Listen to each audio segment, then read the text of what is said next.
ചിക്കമംഗളൂരു ബാബാ ബുദൻഗിരി മലയിൽ വിനോദസഞ്ചാരത്തിനിടെ കാണാതായ മലയാളി വിദ്യാർത്ഥിനി ശ്രീനന്ദയുടെ മരണകാരണം സംബന്ധിച്ച പ്രാഥമിക പോസ്റ്റ്മോർട്ടം റിപ്പോർട്ട് പുറത്ത്. തലയിലേറ്റ ഗുരുതര പരിക്കുകളാണ് മരണത്തിന് കാരണമായതെന്ന് റിപ്പോർട്ടിൽ പറയുന്നു. പോസ്റ്റ്മോർട്ടം റിപ്പോർട്ടിൽ വ്യക്തമാക്കുന്നതനുസരിച്ച് തലയുടെ വലതുഭാഗത്തുണ്ടായ ശക്തമായ ആഘാതമാണ് മരണത്തിലേക്ക് നയിച്ചത്.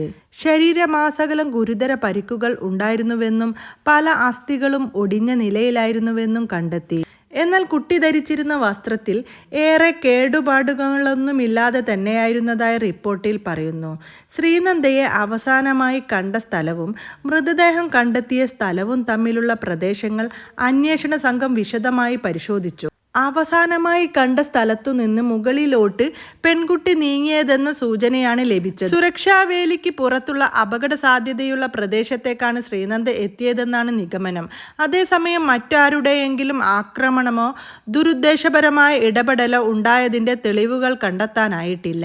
കാഴ്ചകൾ കാണുന്നതിനായി അപകട മേഖലയിലേക്ക് നീങ്ങിയപ്പോൾ കാൽതെറ്റി വീണതാകാമെന്നാണ് അന്വേഷണ സംഘം സംശയിക്കുന്നത്.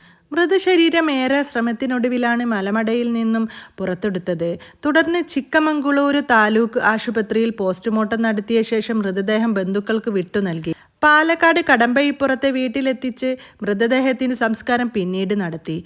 പാലക്കാട് സ്വദേശികളായ രമേശ് രോഹിണി ദമ്പതികളുടെ മകളായ ശ്രീനന്ദ ഈ വർഷം SSLC പരീക്ഷ എഴുതിയ വിദ്യാർത്ഥിനിയാണ്. പഠനത്തിലും പാഠ്യേതര പ്രവർത്തനങ്ങളിലും മികവ് തെളിയിച്ചിരുന്ന ശ്രീനന്ദയുടെ അകാല വിയോഗം കുടുംബത്തെയും നാട്ടുകാരെയും ദുഃഖത്തിലാഴ്ത്തി. ഒറ്റക്ക് കൂട്ടുകാരികളുടെ വീട്ടിൽ പോലും പോകാത്ത ശ്രീനന്ദയ്ക്ക് ഇതെന്തു പറ്റിയെന്നാണ് എല്ലാവരും ചിന്തിക്കുന്നത്. സന്തോഷത്തോടെ അച്ഛനും അമ്മയ്ക്കും ൊപ്പം യാത്ര പുറപ്പെട്ട മകളുടെ മൃതശരീരം വീട്ടിലേക്ക് കൊണ്ടുവരേണ്ടി വന്ന ഒരു അച്ഛൻ്റെയും അമ്മയുടെയും ദയനീയമായിട്ടുള്ള അവസ്ഥയാണ് ആ വീട്ടിൽ കാണാൻ കഴിഞ്ഞത്.